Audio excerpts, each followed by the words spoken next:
नमो वरियन्ताणं नमो सिद्धाणं नमो आयर्याणं नमो वज्रायाणं नमो लोये सौवसागुणम् ऐसो पंचरमुकारो सौवपावपणासनो मंगलाहानं च सौवेशि परमं वै मंगलम् मंगलम भगवान वीरो मंगलम गौतम प्रभु मंगलम स्थूलभद्राद्या जैन धर्मोस्तु मंगलम। પ્રવચનનો વિષય છે એક પુણ્ય પુરુષની પરાક્રમ કથા. અંબર ચરિત્ર આચાર્ય શ્રી અમરસિંહ સુરેશ્વરજી વિરચિત આ અંબર ચરિત્ર એક જીવનની નવી ગાથા, જીવનનો એક નવો પ્રાણ, જીવનનો એક નવો ઉત્સાહ આપણને ભરી શકે એવી આ મજાની કથા છે. પરમાત્મા મહાવીર જ્યારે આ ધરતી ઉપર વિચરતા હતા, સદેહે સાક્ષાત જ્યારે વિચરમાન હતા, એ સમયની અંદરમાં બનેલી આ એક સત્ય કથા છે. આ કથા દ્વારા આપણને જીવનના કેટલાક સૂત્રો, જીવનના કેટલાક સત્યો, જીવનની કેટલીક વાસ્તવિકતાઓ જાણવા માટે મળશે. એકલી કથા નથી જાણવી, કથાની સાથે સાથે જીવનના કેટલીક વાસ્તવિકતા, સત્યો અને જીવનની કેટલીક મૂલ્યોને પણ આપણે પ્રાપ્ત કરવા છે. આ કથા દ્વારા જીવનની કેટલીક એવી અજાણી વાતો, એવા અજાણ્યા પાસા પણ આપણને જાણવા માટે મળશે. એક વીર પુરુષ અંબર ચરિત્ર, એક વીર પુરુષ અંબર જે રીતે પોતાની જિંદગીને સાવ શૂન્ય કક્ષાની અંદરમાં હતા. આજે ઘણી વ્યક્તિઓની એવી ફરિયાદ છે, શું કરું સાહેબ, જીવનની અંદરમાં કશું જ મળતું નથી, જ્યાં જવું ત્યાં નિષ્ફળતા મળે, કોઈ મારો હાથ પકડવા તૈયાર નથી, હું શું કરું? બસ આવી મૂંઝવણની અંદરમાં આવીને ગભરાઈને બેસી જતા હોય છે. એક વ્યક્તિને આ કથા એક નવો રસ્તો, એક નવી દિશા અને એક નવી આશા જીવનની અંદરમાં જગાડી જશે. ચલો આજથી આપણે કથાની શરૂઆત કરીએ છીએ. બહુ વર્ષો પહેલાની આ વાત છે. પરમાત્મા મહાવીર જ્યારે હતા, એટલે લગભગ 2500 વર્ષ પહેલાની આ કથા.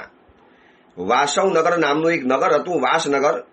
એના રાજ સિંહાસન ઉપર રાજા વિક્રમસિંહ બિરાજમાન હતા. પરાક્રમી રાજા, તેજસ્વી રાજા, યશસ્વી રાજા, પ્રજાપ્રિય રાજા. એ સમયની અંદરમાં રાજ્ય વ્યવસ્થાઓ હતી, રાજાશાહી હતી. એક વ્યક્તિ રાજકુલની અંદરમાં જે જન્મે હોય, ખાનદાન હોય, કુલીન હોય, અને એવી વ્યક્તિના હાથની અંદરમાં સત્તાના સૂત્રો સોંપાવાની અંદરમાં આવતા હતા. આજની જેવું નથી કે કોઈ પણ સમાજનો કોઈ પણ વ્યક્તિ પછી એના માટે અનામત પણ હોય, કોઈ કદાચ લાયકાત ન ધરાવતો હોય, ખાનદાન ન હોય, કુલીન ન હોય. અને ચાણક્યનું એક વાક્ય છે કે દરેક ઉત્તમ સ્થાનો કુલીન માટે ફિક્સ કરી દેવાના હોય. જે સત્તાના સ્થાનો છે એ માત્ર કુલવાન વ્યક્તિઓ માટે છે, જે તે વ્યક્તિઓ માટે ન હોઈ શકે. આજની આ લોકશાહી આપણી નથી, આપણે તો રાજાશાહીની અંદરમાં જીવનારા હતા. એવા ઉત્તમ રાજાઓ, વિક્રમાદિત્ય મહારાજા, પરદુખ ભંજન, કુમારપાલ રાજા, જો આવા કેટલાય રાજાઓ થયા જેને પ્રજાના પાલન પોતાના પુત્રની જેમ કરતા ગયા. આજની લોકશાહીની અંદરમાં કેવું છે, કોઈ પણ વ્યક્તિ ચૂંટાઈ શકે, ચાહે પછી એ લફંગો હોય, ગુંડો હોય કે કોઈ પણ હોય. આજે દેખાય છે ને આપણી નજર સમક્ષ, યુપી જેવા રાજ્યની અંદરમાં જેલમાં બેઠો બેઠો બલાત્કારી, ચોર, લૂંટારા, બદમાશ અને સાવ હલકી કક્ષાના માણસો, જેની ઉપર અનેક કલંકો અને કૌભાંડો લાગેલા છે, જેની ઉપર બલાત્કારના કેટલાય કેસ ચાલતા હોય છે, એ વ્યક્તિ જેલમાં બેઠો બેઠો પણ ચૂંટાઈ શકતો હોય છે. આ આજની લોકશાહી. અને એ સમયની અંદરમાં આ રાજાશાહી હતી. આ વિક્રમસિંહ રાજા પ્રજાપ્રિય હતો. રોજના પુણ્ય કાર્યની અંદરમાં અને અસંખ્ય પરોપકારના કાર્યોના કારણે એની કીર્તિ દિગંતની અંદરમાં ફેલાયેલી હતી. અને પ્રજાના દુઃખે દુઃખી થનારો આ વિક્રમસિંહ રાજાના દર્શન માટે અનેક વ્યક્તિઓ આવતા જતા રહેતા. રાજાની પાસે આવે, રાજા પણ એક દરબાર ભરીને બેસે, દરેક વ્યક્તિને મળી શકે, કોઈ એપોઇન્ટમેન્ટ નહીં લેવાની. રાજા છે, પ્રજાને ગમે ત્યારે મળવાનું હોય. આવી રીતે સિંહાસન ઉપર એક દિવસ વિક્રમસિંહ રાજા બેઠેલા હતા અને પોતાનો અમાત્ય, પોતાના મંત્રીઓ, પોતાના સેનાપતિ, આ બધાની સભા ગોઠવાયેલી હતી. એટલામાં એક તેજસ્વી પુરુષ એની સભાની અંદરમાં આવી ચડ્યો. વિક્રમાદિત્ય આ વિક્રમસિંહ રાજાની પાસે જવા માટે કોઈ અનુમતિ, કોઈ આજ્ઞા, કોઈ પરવાનગી કે કોઈ એપોઇન્ટમેન્ટની કોઈ જરૂર નથી. પરંતુ આ નવો જે આવનારો પુરુષ હતો એ દેખાવની અંદરમાં કંઈક અલગ હતો, બિલકુલ અલગ. એનું તેજ અલગ, એની ચાલ અલગ, એની એક આખી શરીરની શોભા કંઈક અલગ પ્રકારની હતી. એટલે દરેક સભાજનોના ચહેરા, એની આંખો આ આવનારા યુવક ઉપર સ્થિર બની ગઈ. આવનારો જે યુવક હતો આવીને રાજાને નમન કર્યા, ઔચિત્ય જાળવ્યું, રાજાની વિનય વગેરે કર્યો અને બધા જ એકી ટસે એની સામે જોતા હતા. આવનારો પુરુષ કોઈ એવો કોઈ મહાન પુરુષ નહોતો કે જેથી બધાની નજર ખેંચાય. કોઈ એવા વસ્ત્રો નહોતા પહેર્યા, કોઈ એવા હીરા માણેક દાગીના નહોતા પહેર્યા. છતાં પણ આ માણસને વગર શણગારે, વગર કોઈ હીરા માણેક મોતી પહેરે, એની અંદરમાં એક એવી સહજ કાંતિ એવી હતી જે કૃત્રિમ કાંતિને પણ ફીકી કરી નાખે. બહુ શાંત, બહુ સહજ, બહુ સ્વાભાવિક એક તેજ રેખા એના શરીરમાંથી નીકળતી હતી. એના અંગ અંગમાંથી એક કુલીનતા, એક ખાનદાની ઝળકતી હતી. એના વદન અને એના નયનની અંદરમાં ગર્ભ શ્રીમંતાઈનો એક નક્કર ભાવ દેખાતો હતો કે છે વ્યક્તિ કોઈ ગર્ભ શ્રીમંત છે. જેવી તેવી વ્યક્તિનો આ પુત્ર નથી, કોઈ વિશિષ્ટ વ્યક્તિનો આ ખાનદાનો યુવક રહેલો છે. અને સભાની અંદરમાં રાજાની સમક્ષ જ્યારે આવ્યો, રાજા છે, અનુભવી માણસ છે, અનુભવી આંખોએ પારખી લીધું કે આ વ્યક્તિ કોઈક નવી છે, અજાણી વ્યક્તિ છે. એટલે વિક્રમસિંહ રાજાએ નવા આવનારા યુવકને પૂછ્યું કે યુવક, કોઈક નવા લાગો છો, આ દેશની અંદરમાં પહેલી વાર પધાર્યા લાગો છો, અમારા નગરની અંદરમાં તમારું પદાર્પણ પહેલી વખત થયું છે. આપ કયા દેશમાંથી આવ્યા છો, આપ કોણ છો, કયા કાર્ય માટે આવ્યા છો, જે હોય તો આપ નિસંકોચ રીતે મને બતાવો, જેથી અમે તમારું કંઈક યોગ્ય આદર સત્કાર ઉચિત કરી શકીએ. રાજાના આવા ખાનદાન અને કુલીન શબ્દો, આવા મીઠાશ ભર્યા શબ્દો જ્યારે સાંભળ્યા એટલે આવનારા યુવકે કીધું કે હું આ દેશની અંદરમાં બિલકુલ નવો છું, એ વાત તમારી સાચી. પરંતુ આપે પૂછ્યું ને કે હું કોનો દીકરો છું, મારા પિતાજીનું નામ શું, કયા દેશમાંથી આવ્યો છું. હું જ્યારે નામ બોલીશ ત્યારે આ સભાની અંદરમાં રાજન આપની સાથે બેઠેલી દરેક વ્યક્તિઓ મારા પિતાજીનું નામ સાંભળીને ખરેખર આપ ઊભા થઈ જવાના. એટલે સભાજનો કે કોણ છે એવા તારા પિતાજી? કે અમારા રાજા પણ ઊભા થઈ જશે. ચલો અમે ઊભા થઈએ, વાત બરોબર છે. અને એ આવનારો યુવક કહે છે કે હું કોઈ અભિમાન નથી કરતો, કોઈ શીખી નથી મારતો, કોઈ મારી એવો વટ મારવાનો કોઈ મારો ભાવ નથી. પરંતુ મારા પિતાજીના જે પરાક્રમો, ધરતીના ખૂણે ખૂણાની અંદરમાં મારા પિતાજીનું જે નામ પહોંચેલું છે અને એ પિતાનો દીકરો છું. તમને કદાચ મને જોઈને જે આશ્ચર્ય થયું હશે તો મારા પિતાજીની તેજ રેખા મારી અંદરમાં રહેલી છે, માટે તમને થયું છે. હમણાં હું નામ કહીશ કે મારા પિતાજી આ રહેલા હતા અને રાજન તમારી સાથે બધા સડાક કરતા ઊભા થઈ જવાના. રાજા બોલે, બોલો તો ખરા, કોણ છે તમારા પિતાજી? કોણ છે સ્વનામ ધન્ય એવી વ્યક્તિ કે જેનું નામ લેતાની સાથે અમે ઊભા થઈ જઈએ? અને એ આવનારા યુવકે કીધું કે રાજન, મારા પિતાજી બીજા કોઈ નથી. આ ધરતીને જેને પરાક્રમોથી ભરી લીધી, લખલૂટ સંપત્તિ જેને પ્રાપ્ત કરી, જેમને દિન દુખીઓના ઉદ્ધાર કર્યા, મળેલી મંત્રો, તંત્રો, સિદ્ધિ, મણિ, માણેક, મોતી અને રાજ્યોથી જેને હજારો વ્યક્તિઓના કષ્ટોને દૂર કર્યા અને એકલ પંડે સાહસવીર બની અને આ ધરતી ઉપરની દરેક સમૃદ્ધિઓને જેને પોતાના ભુજાબલે એકઠી કરી, એવા મારા ધન્ય નામ પિતાજી છે, અંબર વીર પુરુષ. આ સાંભળ્યું જાણે કે ભૂકંપ મચ્યો હોય. દરેક જણાની આંખો એકબીજાને તાકતી રહી. રાજા પણ ઊભો થઈ ગયો. યુવક શું કહે છે? તું અંબર નરપતિનો દીકરો છે, અંબર વીર પુરુષનો તું દીકરો છે, જેના પરાક્રમો તો આ ઘરની અંદરમાં ગાથાની જેમ ગવાય છે. દરેક માતાઓનું એક સપનું છે કે મારો દીકરો અંબર જેવો બનવો જોઈએ. દરેક પત્નીની એવી ભાવના છે કે અંબર જેવો એક વીર પતિ આપણને જીવનમાં પ્રાપ્ત થવો જોઈએ. દરેક માતા પિતાની પણ ઈચ્છા હોય કે મારો દીકરો, અમારા સંતાન આવા અંબર જેવા વીર પુરુષ પાકવા જોઈએ. અમારા જેવા રાજાઓ પણ જેમની સામે વામણા ગણાય છે. શું વાત કરો છો? રાજા પોતે સિંહાસન ઉપરથી ઊભો થઈ ગયો, 4 ડગલા આગળ ગયા અને આવનારા યુવકને બરોબર છાતી સરસો ચાંપી દીધો, આલિંગન આપી દીધું અને મસ્તક ઉપર વાલથી હાથ ફેરવ્યો. એક સરસ મજાના સિંહાસન ઉપર બેસાડ્યા. શું વાત છે યુવક, તમે અંબર નરપતિના પુત્ર છો, તમે અંબર વીર પુરુષના પુત્ર છો? અને આખી સભાની અંદરમાં એક ગણગણાટ થવા માંડ્યો. ક્યાં અંબર રાજા, ક્યાં અંબર નરપતિ, એ સમયની અંદરમાં ઘર ઘરની અંદરમાં અંબરની ગાથાઓ ગવાતી હતી. ન ટ્વિટર, ન યુટ્યુબ, ન વોટ્સએપ, ન આવા કોઈ મીડિયાના સમાચાર, ન આવા કોઈ ટીવી ચેનલો, ન કોઈ આવા ન્યૂઝપેપરો, પણ લોકકંઠે ગવાતી ગવાતી આ અંબરની વીર ગાથા, પરાક્રમ ગાથા ઘર ઘરની અંદરમાં ફરી વળેલી હતી. દરેક રાજાઓ પણ ચાહતા હતા કે આપણે અંબર જેવા પરાક્રમી બનીએ, અંબર જેવા વીર પુરુષ બનીએ.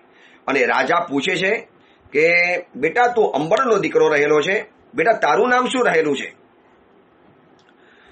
સાહેબ મારું નામ છે કુરુબક, હું અંબરનો દીકરો રહેલો છું, એક પ્રતાપી પિતાજીનો એક પુત્ર રહેલો છું. અને આ જાણ્યા પછી રાજાએ સભાની અંદરમાં એક નજર ફેરવી, બધાને શાંત કર્યા અને રાજાએ પૂછ્યું કે ભાઈ અમારે તમારા પિતાજીની આખી કથા જાણવી છે.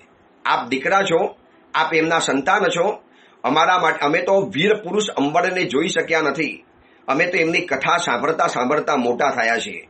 દરેક વ્યક્તિ કહેતા હતા કે જિંદગી જીવી હોય તો અંબર જેવી જીવાની, જિંદગી જીવી હોય તો આ અંબર જેવી જિંદગી કહેવાય.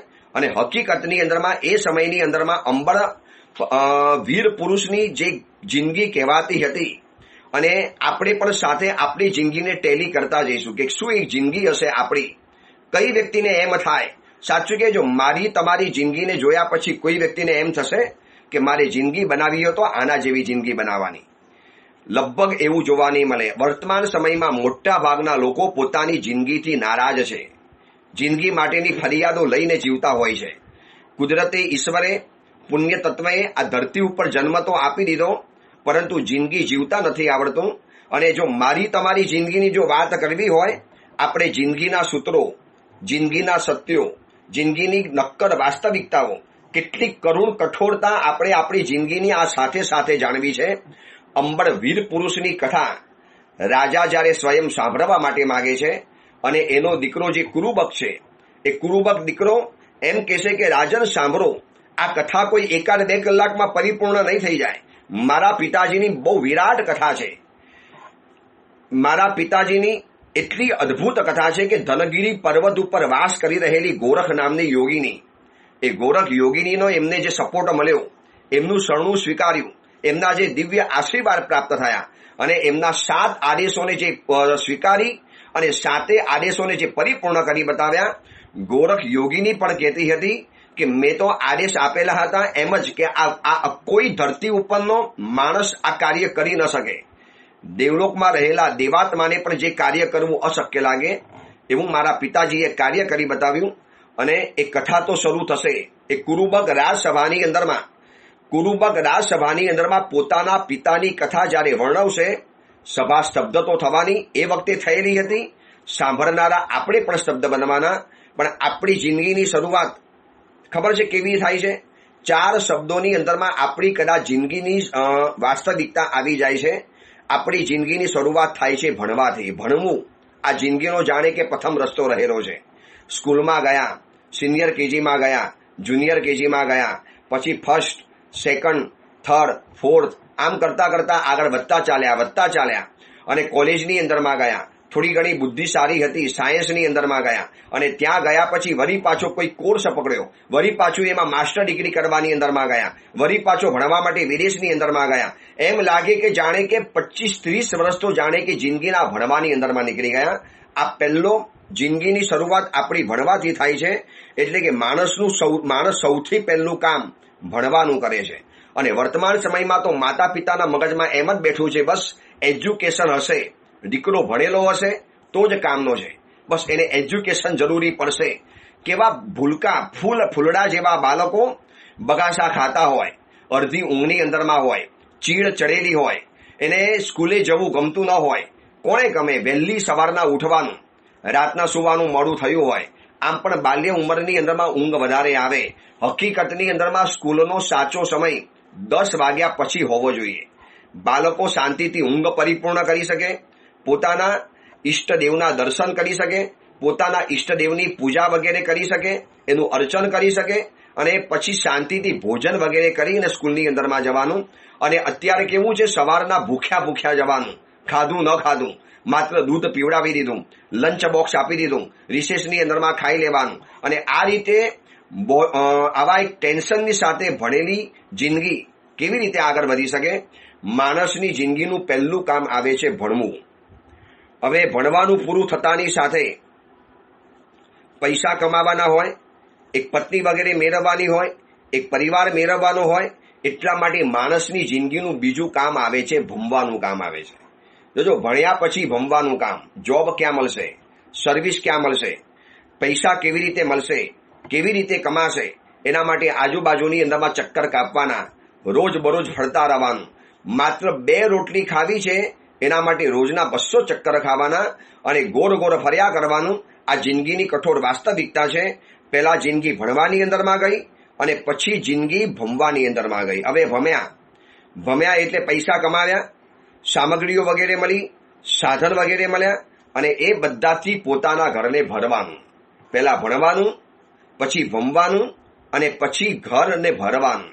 ટીવી, મોબાઈલ, કપડાં, સારી વસ્તુઓ, બ્રાન્ડેડ વસ્તુઓ લાવો, ઘરની અંદરમાં લાવતા જ જાઓ, ઘરની અંદરમાં લાવતા જાઓ. કોઈ સ્કીમની અંદરમાં આવ્યું, કોઈ સેલમાં આવ્યું, કોઈએ ભેટની અંદરમાં આપ્યું, ક્યાંકથી ખરીદીને લઈ આવ્યા, પરચેસ કરીને લઈ આવ્યા, સસ્તા ભાવે મળ્યું, બારગામ ફરવાની અંદરમાં ગયા અને એ જગ્યાની અંદરમાં સારી વસ્તુ લાગી, લાવો, ઘરને ભરતા જાઓ. પહેલા ભણ્યા, પછી ભમવાની અંદરમાં જિંદગી ગઈ અને પછી વસ્તુઓ કમાવાની અંદરમાં, વસ્તુઓ ભરવાની અંદરમાં જિંદગી કરતી ગઈ અને ઘરને ભરતા જ ગયા. સાધન સામગ્રીઓથી ઘરને એટલું બધું ભરી લીધું જાણે કે ઘર ગોડાઉન જેવું બની ગયું. અને પછી એક ઉંમર એવી આવે છે કે જ્યારે દીકરાઓ ઘરની અંદરમાં થઈ ગયા. હવે પોતે લગભગ વયસ્ક બની ગયો છે, પીઢ બની ગયો છે. હવે ઘરની અંદરમાં ભમવાનું પણ બંધ થઈ ગયું, ભણવાનું તો ક્યારનું પણ બંધ થઈ ગયું. હવે બિઝનેસ આખા દીકરાઓ સંભાળી લીધો, બિઝનેસ દીકરાઓના હાથની અંદરમાં ગયો, પોતે નિવૃત્ત બની ગયા. હવે એ સમયની અંદરમાં ઘરમાં સલાહ સૂચન આપ્યા કરવાની, વડ માગી સલાહો ઘરની અંદરમાં આપવાની.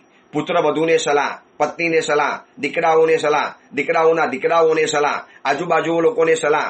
એટલે કે એમ થાય ઘણા લોકોને કે આ વ્યક્તિ ભસવાનું જ કામ કરે છે, દિવસ રાત સલાહો આપ્યા કરે, આપણને વસ્તુઓ કયા કરે, આમ કરો ને આમ કરો, પોતાને જીવનનું કશું ઠેકાણું નહીં અને આપણને કયા કરવાનું. જોજો આ જિંદગીની એક નક્કર વાસ્તવિકતા છે. પહેલા ભણવું આવ્યું, પછી ભમવું આવ્યું, પછી ભરવું આવ્યું અને પછી ભસવાની વાત આવી. હવે લાગે કે હવે જિંદગી જવાનો સમય થઈ ગયો, મૃત્યુ અને પરલોક હવે નજીકની અંદરમાં છે, ગમે ત્યારે મોતનો બોલાવો આવી જશે.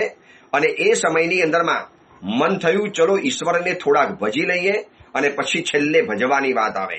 ગરડે ગોવિંદ ભજશું.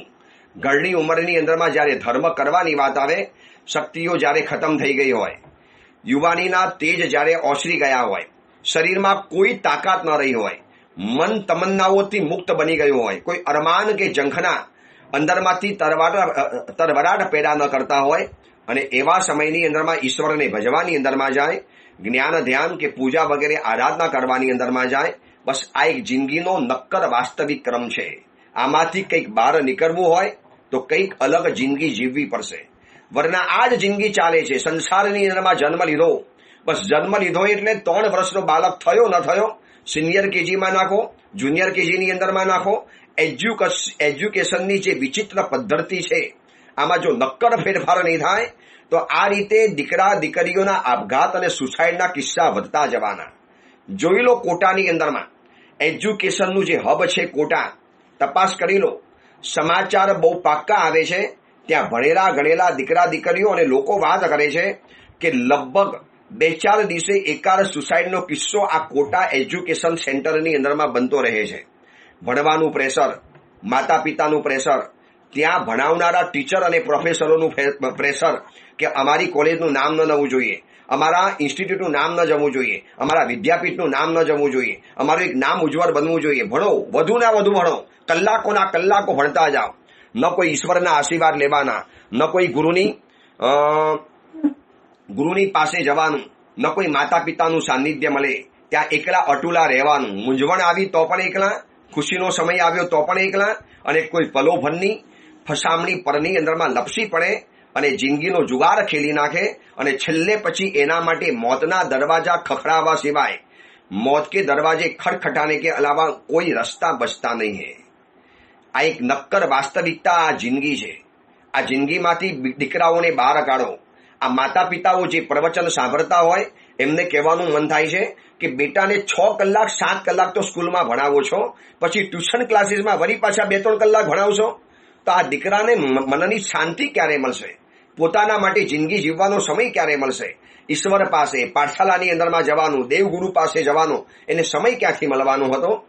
ચલો, આ નક્કર વાસ્તવિકતા તો ખાલી આપણે જણાવવાની વાત છે. નક્કર પગલા ભરશો તો જ તમે તમારા બાળકને બચાવી શકશો, પરંતુ એક માર્ક્સની પાછળ જે પ્રજા ઘેલી પડી છે, બસ દીકરો હોશિયાર ક્યારે ગણાય? વધુમાં વધુ સારા માર્ક્સ આવે તો? નો, એવું નથી. માર્ક્સની સાથે તમે તમારા દીકરા દીકરીઓને એજ્યુકેશનની અંદરમાં આગળ પાછળ નહીં ગણી લો. એ વગર માર્ક્સે પણ હોશિયાર બની શકે છે અને ગોખણ પટ્ટી કરીને પણ માર્ક્સ લાવી શકે છે. આ અંબરનો દીકરો, અંબર વીર પુરુષનો જે પુત્ર કુરુબક વિક્રમસિંહ રાજાની સભાની અંદરમાં બેઠો છે અને આખી સભાનો એક આગ્રહ છે કે તમારા પિતાજીનું એક જિંદગી અમને બતાવો, અમારે જાણવી છે. તમારા પિતાજીનું નામ તો અમે ઘરની અંદરમાં જાણ્યું છે. એમને પૃથ્વી ઉપરથી લોકોના દારિદ્ર્ય દૂર કર્યા, એમને પોતાના જીવનની અંદરમાં સંપત્તિઓ પ્રાપ્ત કરી, અભ્યાસની અંદરમાં, વિદ્યાઓની અંદરમાં બધી જગ્યાની અંદર નિપુણ બન્યા, એકલ વીર બની, એકલ પંડે બની અને જે જિંદગી જીવી. અને કુરુબક એમના પિતાજીની જિંદગીની શરૂઆત કરે છે કે રાજન સાંભળો, આપ બધાનો જો આગ્રહ છે તો હું પણ મારા પિતાજીની કહાની આપને બતાવવા માટે માંગુ છું. મારા પિતાજી પણ આ ધરતી ઉપર જ્યારે જન્મ્યા ત્યારે બહુ સામાન્ય ઇન્સાન તરીકે જન્મેલા હતા. મારા પિતાજી સ્વયં અંબરનો પુત્ર કુરુબક એક અંબરનો દીકરો છે, એટલે વાણીની મીઠાશ, એની બોલવાની એક પદ્ધતિ, એની બોલવાની એક શૈલી, એની એક વર્ણન કરવાની આવડત અને પિતાના પરાક્રમોને જે વર્ણવતો ગયો, જે કહેતો ગયો, સભા સ્તબ્ધ બનીને સાંભળતી રહી છે. અને આપણે પણ એ સાંભળીએ છીએ. રોજ કુરુબકના મુખેથી આપણે એના પિતાના પરાક્રમોને સાંભળીશું અને આપણે આપણી જિંદગીની સાથે એને ગોઠવીશું. આપણે આપણી જિંદગીની સાથે એ વાસ્તવિકતાને આપણે વણી લઈશું કે કેવી રીતે જિંદગી જીવી શકાય. અને રાજન, મારા પિતાજી બહુ સામાન્ય ઇન્સાન હતા. આજે જે આપણે અંબર વીર પુરુષ નામ સાંભળ્યું અને આપ આંચકાની સાથે ઊભા થઈ ગયા, એમના પુત્ર તરીકે આપે જે મને માન સન્માન અને આદર સત્કાર આપ્યો, આ સભાની અંદરમાં મને એક સરસ મજાનું સ્થાન પ્રાપ્ત થયું. આપ મારા મુખેથી મારા પિતાજીની વીર કથાને સાંભળવા માટે ઉત્સુક બન્યા, એમની પરાક્રમ ગાથા સાંભળવા તૈયાર થયા છો. પણ મારા પિતાજીનો એક સમય એવો હતો કે પિતાજી રોજના માટે સંઘર્ષની અંદરમાં જીવતા હતા. સભા પણ સ્તબ્ધ બની ગઈ કે આવી પણ જિંદગી હતી. રાજન, સાચું કહું છું, મારા પિતાજીની જિંદગી જોઈ છે. મારા પિતાજી મૂળથી ગરીબ એટલે બહુ સામાન્ય પરિવારની અંદરમાં જન્મેલા હતા. ધન, લક્ષ્મી, કીર્તિ અને યશ સોગાત એમના માટે દૂરની વાત હતી. પરંતુ જન્મથી એક મનની અંદરમાં તીવ્ર અભિલાષા કે જિંદગીમાં કંઈક કરી બતાવવું છે, કંઈક નક્કર જિંદગીમાં કરવું છે. અલગ અલગ સપનાઓ જોવે, અલગ અલગ જગ્યાની અંદરમાં કોશિશ કરી. ધન મેળવવા માટે ચિકાર કોશિશ કરી મારા પિતાજીએ. કોઈ જગ્યાએ સફળતા ન મળી. નસીબનું પાંદડું એવું હતું કે હંમેશા આગળ ને આગળ ચાલે, નસીબ 2 ડગલા. એ જ્યાં જાય ત્યાં નિષ્ફળતા મળતા જાય. એક દિવસ હતાશ થઈને જિંદગીની અંદરમાં બેઠેલા હતા. આ મારા પિતાજીએ મને કહેલી કથા છે. એ રાજન, આપના કહેવાથી આપને હું કઈ બતાવું છું કે મારા પિતાજી પણ જિંદગીમાં એકવાર હતાશ થઈને બેઠેલા હતા. યાર, કેવી રીતે જિંદગી જીવવાની, કેવી રીતે યશ અને કીર્તિ કમાવાના, કેવી રીતે ધન મેળવવાનું. સપના તો મારા પિતાજીના બહુ ઊંચા હતા. સપના તો આ દુનિયાની અંદરમાં બધા જોઈ શકે છે, પણ સપનાને સાકાર કરવા બહુ કઠિન પડે છે. એટલે એક જગ્યાએ મજાની વાત લખી છે, જેને સપના જોવા છે એના માટે રાત બરોબર છે, જેને સપના પૂરા કરવા છે એના માટે દિવસ બરાબર છે. કેટલાક લોકો ખાલી સપના જોયા કરે, બસ આવી જિંદગીમાં ગાડી આવશે, આવો બંગલો બનાવી લઈશ, આવા એરિયાની અંદરમાં રહેવા પહોંચી જઈશ, આવા સ્કાય સ્કેપર બિલ્ડિંગમાં એક મારો પોતાનો ફ્લેટ હશે, દરિયાની સામે રહેતો હોઈશ, નદીની સામે રહેતો હોઈશ, દુનિયા પણ જોઈને ચકિત બની જશે. બસ આ સપના જોવાની અંદરમાં શેખ ચલ્લીની જેમ જિંદગી પરિપૂર્ણ કરી લે છે. એકલા સપના જોવાથી કામ નથી ચાલતું, સપના પૂરા કરવા પણ પડતા હોય છે. સપના પૂરા કરવા છે તો દિવસના જાગવું પડે, ભાગવું પડે, દોડવું પડે, કોશિશ કરવી પડે, પરિશ્રમ કરવો પડે, પુણ્યને પેદા કરવું પડે. અને રાજન, મારા પિતાજી સમજતા હતા કે દુનિયામાં એક તો એવી જગ્યા હશે કે જ્યાંથી મને લક્ષ્મી પ્રાપ્ત થશે. અને મારા પિતાજીનું સાહસ પરાક્રમ તો અજોડ રહેલું હતું. અને પિતાજીને કોઈએ સમાચાર આપ્યા કે ધનગીરી નામનો એક પર્વત છે અને પર્વત ઉપર ગોરખ નામની એક યોગીની વસે છે. આ યોગીની એટલે અદ્ભુત યોગીની છે, એક સાધ્વીજી છે, એક સંન્યાસીની છે, પરંતુ વિશ્વની બધી જ વૃદ્ધિ સમૃદ્ધિઓની એક માલિકણ બનીને બેઠેલી છે. એની પાસે એવા રસ્તા છે, એના દિવ્ય આશીષની અંદરમાં એવી તાકાત છે, એની અમી નજરની અંદરમાં એવો એક દિવ્ય પ્રભાવ છે કે એના આદેશ પ્રમાણે જો કોઈ વ્યક્તિ વર્તે તો આ ધરતી ઉપરની સર્વ સમૃદ્ધિનો એક માલિક બની શકે છે. અને મારા પિતાજીને જ્યારે આ સમાચાર કોઈ મુસાફરે આપ્યા, જંગલની અંદરમાં મારા પિતાજી બેઠેલા, વૃક્ષ નીચે ઝાડને ટેકો આપીને બેઠેલા હતા, નિરાશ હતા એ વાત બરોબર છે, પણ હતાશ નથી થયા. નિરાશ થવું ને હતાશ થવું એ વાત આખી અલગ છે. નિરાશ તો જીવનમાં થાય, હું પણ થવું, તમે પણ થઈએ, પરંતુ હતાશ નથી થવાનું. એક રસ્તો મળશે, આવતીકાલ મારી ઉજ્જવલ આવશે.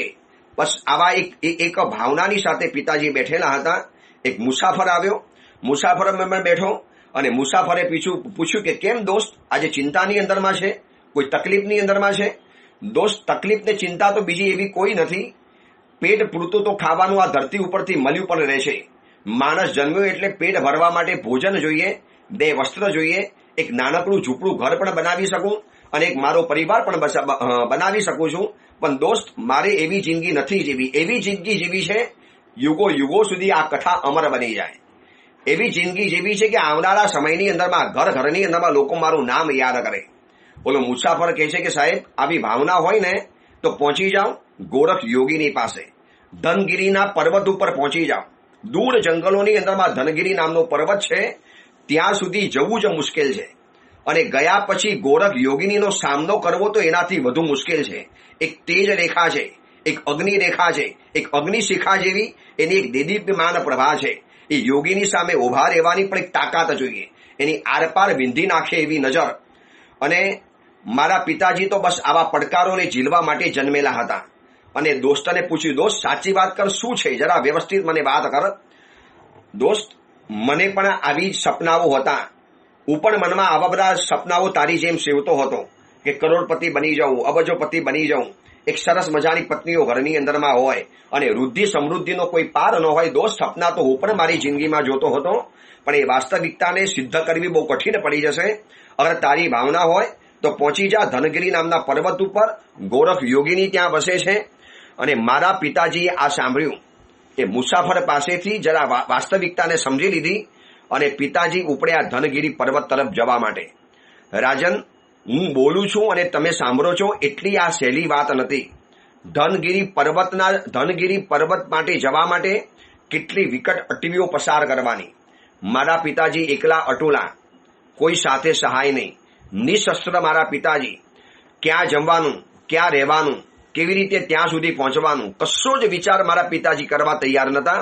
બસ એક વાત મગજમાં બેઠી એટલે મારા પિતાજીના મગજમાં બેસી જ જાય અને પિતાજી ધનગીરી પર્વત તરફ જવા માટે પહોંચ્યા. અને એક દિવસ એવો આવ્યો કે વિકટ અટવીઓ જે માનવી પસાર ન કરી શકે એ અટવીને પસાર કરી અને ધનગીરી પર્વતની અંદરમાં ગોરખ યોગીની સમક્ષ જઈને મારા પિતાજી ઉભા રહી ગયા.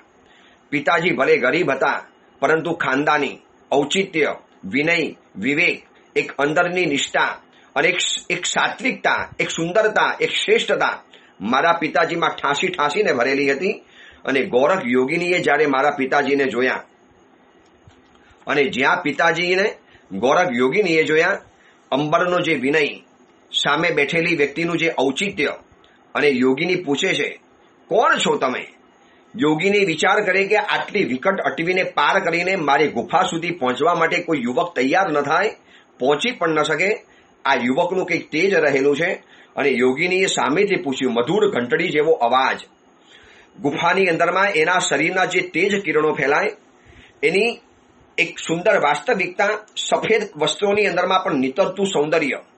કેટલી ઉંમર તે તો ખબર નથી, પરંતુ એક યુવાન જેવી યોગીની જ્યારે ગોરખ યોગીની આ ધનગીરી પર્વતના ગુફાઓની અંદરમાં જ્યારે બેઠેલી હતી, એક અધ્યાત્મની દુનિયાની સફર કરનારી આ યોગીની, વિશ્વની બધી જ સંપત્તિઓના એડ્રેસ, સરનામા, બધી જ વાસ્તવિકતાઓને જાણનારી આ યોગીની હતી. બહારથી દેખાય એટલી ઊંડી અંદરમાં રહસ્યમયી આ યોગીની હતી અને મારા પિતાજીને એમને પૂછ્યું, કોણ છો તમે? તમે અહીંયા મારી પાસે આવવાની હિંમત કેવી રીતે કરી? તાકાત કેવી રીતે છે? તમે આવ્યા કેવી રીતે? અને તમારો શું ઉદ્દેશ છે? અને મારા પિતાજી જે જવાબ આપ્યો એ જવાબ સાંભળીને ગોરખ યોગીની કમાલ બોલી ઉઠી, યુવક, ખરેખર તારા જેવા એક યુવકની મને જરૂર હતી. ચલ, હવે હું તારી ઉપર કૃપા વરસાવવા તૈયાર છું.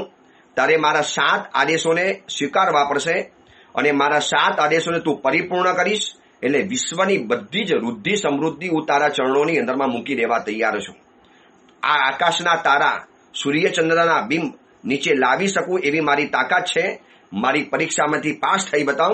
એક એક પરીક્ષામાંથી પાસ થતો જજે અને હું તને આગળ મંજિલ તને બતાવતી જઈશ. અને મારા પિતાજીની હિંમત, મારા પિતાજીનો જે વિનય વિવેક, મારા પિતાજીનું ઔચિત્ય અને મારા પિતાજીએ જે જવાબ આપ્યો છે. યોગીની પૂછે છે કે અહીંયા આવવાનો તારો શું ઉદ્દેશ, કયા કારણે અહીંયા આવેલો છે? બસ એ મારા પિતાજીનો જે જવાબ હતો એ સાંભળીને યોગીની આફરીન પુકારી ગઈ. ગુરુ ભક્તો સભાની અંદરમાં કહેતો જાય છે. આપણે આવતીકાલે આગળની કથાને જાણીશું કે પહેલો આદેશ ગોરખ યોગીનીએ શું આપ્યો અને એની સામે શું જવાબ આપ્યો ગોરખ યોગીનીને અંબર વીર પુરુષે. ઘણી વખત છે ને આપણે જવાબ આપતા પણ નથી આવડતા કે કોઈ પૂછે વિશિષ્ટ સિદ્ધ યોગી પુરુષ કેમ આવ્યા છો એટલે આપણે એક જ કહીએ, બસ પૈસા આપો, ધન જોઈએ છે, સંપત્તિ જોઈએ છે. અને આવા તુચ્છ ભાવોને લઈને જઈએ એટલે ઈશ્વરીય તાકાત કે તત્વો આપણી ઉપર મહેરબાન કે કુરબાન નથી થતા, આપણી ઉપર પ્રસન્ન નથી બનતા. એ જવાબ આપવાની પણ એક આવડત જોઈએ. શું અંબર વીર પુરુષે જવાબ આપ્યો અને ગોરખ યોગીની પહેલો આદેશ શું આપે છે અને એને કેવી રીતે સિદ્ધ કરી બતાવે છે એ વાતને આપણે આગળ જોઈશું, આવતીકાલે જોઈશું. એ જ મંગલ કામના મંગલ ભાવના. જેના વિરુદ્ધ કાંઈ પણ બોલાયું હોય તો મિચ્છામી દુક્કડમ.